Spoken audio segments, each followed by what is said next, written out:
Halo teman-teman, Rainer Budiarto, welcome back to my channel. Teman-teman, kali ini saya mau sharing film The Town. Jadi tentang film dimana sisi kota digambarkan nih fiktif lah ya. Fiktif, bukan beneran lah, ini rekaan. Namanya film kan. Kota Charlestown. Saya nggak tahu itu kota ada apa enggak, saya nggak tahu. Isinya itu banyak perampok dan diturunin dari orang tua ke anak-anaknya kayak gitu teman-teman. Sampai suatu ketika ada kejadian perampokan di di bank itu, dimana ada seorang perempuan yang nanti disandra, namanya Claire. Si Claire ini nanti sama perampoknya itu jatuh cinta karena si Claire awal mulai nggak tahu kalau calonnya ini adalah perampok pada awal. Dia kenalan sama si perampok ini saat dia disandra. Terus dia perhatiin nih ada tato di perut, di bagian dalam baju dari salah satu perampok. Jadi si FBI juga menyelidiki dan si Claire ini mikir apa dia mau kasih petunjuk atau enggak. Nah, dan si Claire ini juga dibawa oleh si perampok naik mobilnya. Kemudian nanti diturunin di pinggir pantai. Jadi dia ya masih diselamatin lah. Kemudian si perampok ini curiga nih, kan KTP-nya diambil si Claire. Tahu bahwa Claire ini tinggal di dekat daerah si perampok. Jadi orang di situ juga. Jadi penduduk setempat tuh ngeri tuh, orang bisa ngenalin cepet kan. Akhirnya udah mulai si Claire-nya itu dikuntit, dideketin, diperiksa, diselidikin. Tahu gak sih dia informasi mengenai perampokan, mengenai ciri-ciri perampok kayak gitu.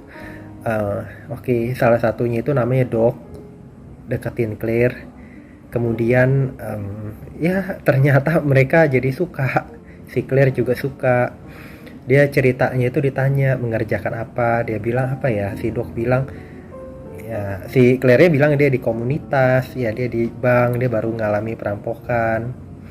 Dan si lakinya juga bilang apa ya, saya juga rada lupa, tapi pokoknya ini bisa deh ngomong di bidang usaha apa gitu ya, apa soalnya dia juga emang kerja di konstruksi apa ya kayak gitu teman-teman. Udah deket, mereka pergi bareng, jalan bareng. Nanti lama-lama itu si polisi itu bisa ngenalin si perampok itu dari CCTV, kemudian sidik jari, tapi nggak bisa ngebuktiin benar kayak gitu.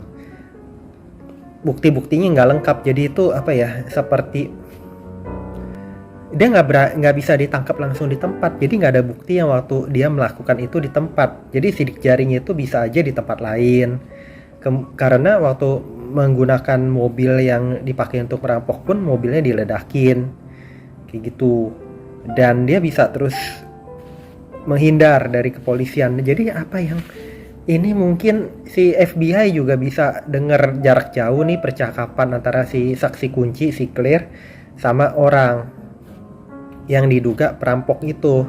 Jadi seperti saling melengkapi, tapi nggak ada keterkaitan bahwa dia ini si perampok itu. Pada awalnya seperti itu, tapi foto-foto beredar, ya mungkin ada lah ya sidik jari dikit atau enggak dari temen yang tertembak kayak gitu. Jadi seperti dihubung-hubungkan oleh si polisi, tapi nggak yakin, nggak ada bukti yang ini kuat gitu.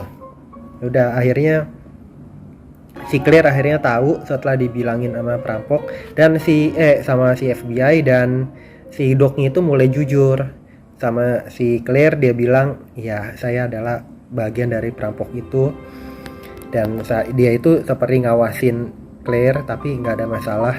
Dia kesel itu juga sama temennya itu karena waktu dia lagi dating sama si Claire, tiba-tiba di ini apa, dikatakan apa, di apa ya, temen itu mau kenalan, padahal si Claire mau bakal ngenalin ini.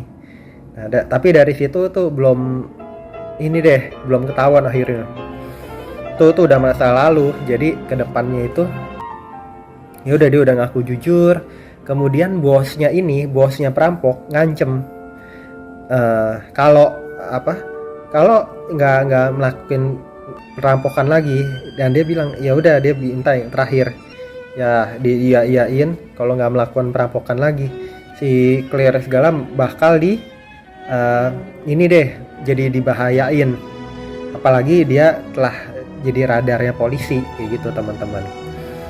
Udah akhirnya mereka tuh teman-teman perampok itu mau merampok lagi, dan ternyata teman-teman pada ketembak, pada celaka, pada meninggal. Dan dia udah bilang nih, kalau sampai kenapa-napa kamu akan saya bunuh, dia bilang gitu ke bosnya.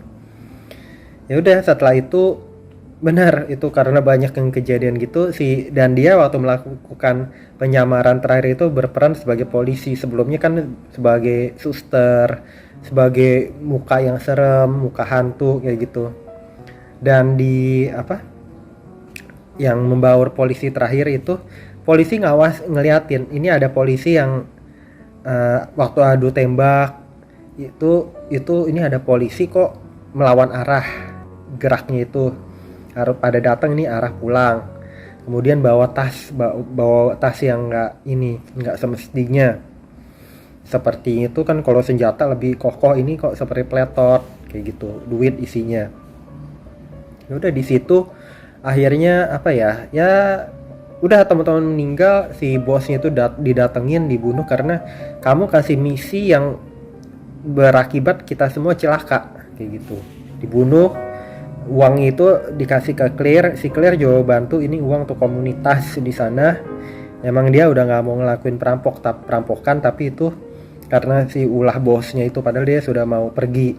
Akhirnya si Docnya itu pergi, si Claire ditinggalin. Tapi dia udah kasih pesan nanti dia akan kembali lagi, sama dia tinggalin uang.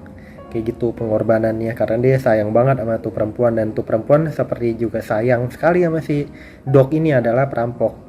Itu teman-teman alur ceritanya.